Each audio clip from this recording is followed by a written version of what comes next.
بسم الله الرحمن الرحيم وعن أبي يعلى شداد بن أوس رضي الله تعالى عنه عن النبي صلى الله عليه وسلم قال.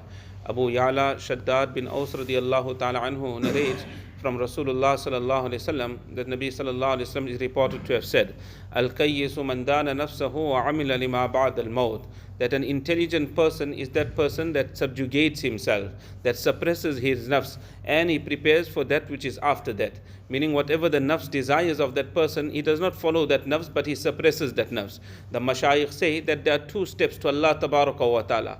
The one step is that just trample the nafs, and the next step a person has reached Allah tabaraka wa ta'ala. In dunya, Hazrat Dr. Abdul Haysab Arifi rahmatullah alayhi, a beautiful poem he rendered, and he said qadam su-e marqad, nazar su-e dunya, that your feet, you are going towards the qabristan. Every moment we're proceeding in the direction of qabristan, and at what speed also we're going in that direction. But the nazar of the person is still in dunya. Tum kidhar ja rahe ho, kidhar dekh rahe ho, where you going and where are you looking? You're going towards the qabr, but all the time the desire is to get more of dunya, fulfill more desires of a person. So Nabi alayhi salam said that intelligent person is the one that suppresses the nafs, and he prepares for what is after that. Wal ajizu man atba'a nafsahu hawaha wa tamanna ala Allah. And a foolish person is that person that pursues the nafs, that follows the nafs. He fulfills his desires, and he has great hope in Allah tabaraka wa ta'ala that Allah tabaraka wa ta'ala will forgive him. Allah will enter him into Jannah.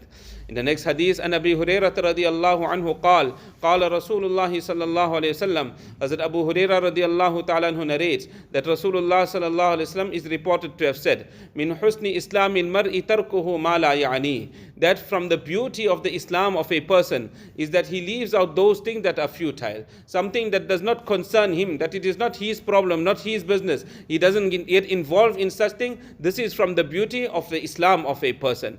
Imam Ghazali rahmatullahi alayhi had mentioned, he said that there are three types of actions. He said the first type of action is that action where there's only benefit in it. Either there's benefit of dunya in it, or either there's benefit of the year after of deen in it. So he said no problem. A person, he might carry out that type of an action.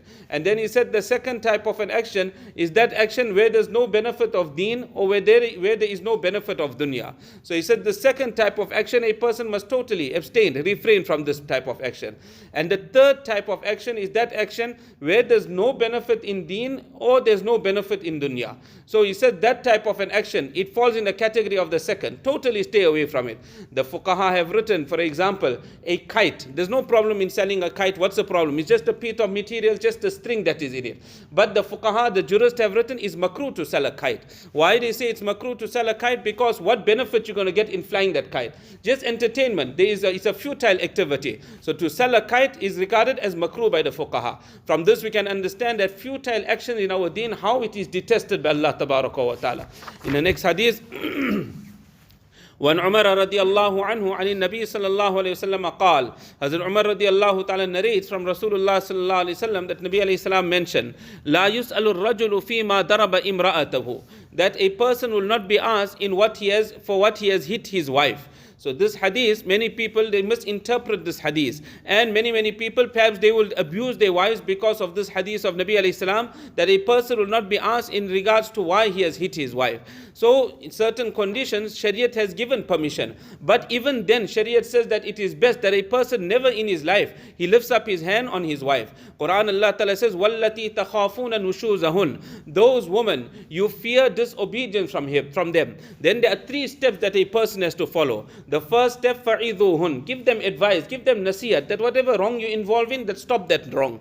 فَعِذُوهُنْ. The second step, if they don't take heed, وَهْجُرُوهُنَّ فِي الْمَضَاجِعِ, that separate in the beds. Meaning doesn't mean the husband goes to his parents' house, the wife goes to her parents' house. It means that just in the same house, the husband goes into one room, the wife will go into another room. So she will get her wake-up call that how am I going to continue like this? So immediately she reforms, she changes herself and comes back to the husband. So فَعِذُوهُنَّ وَهْجُرُوهُنَّ فِي الْمَضَاجِعِ, and the third one is وَضْرِبُوهُنَّ. And this hitting, there's many laws that are attached to it. For example, just a slight hit, meaning with a miswak, a person just touches the wife. Not that he bruises her and he bashes her up or anything of that nature. So here a Shariat has given this concession, but the best is never to touch her. Nabi Kareem sallallahu alaihi wasallam in his entire life, he never lifted up his hand on his wife, Nabi alayhi salatu wasalam.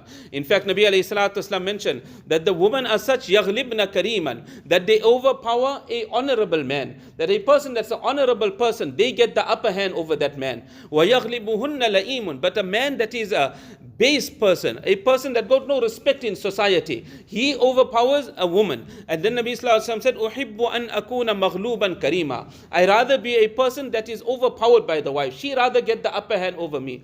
And أُحِبُّ أَنْ أَكُونَ مَغْلُوبًا كَرِيمًا. I want to be that honorable person. I don't want to be the base person. So many people, they misinterpret this hadith of Nabi Kareem Sallallahu Alaihi Wasallam. For example, a man, he's allowed to reprimand his wife. She's not reading namaz, he can reprimand her. She's not fulfilling his conjugal rights, then the man can reprimand her. A woman, she's talking to other men, the husband has the right of reprimanding her. But then also the best is a person never lifts his hand upon his wife.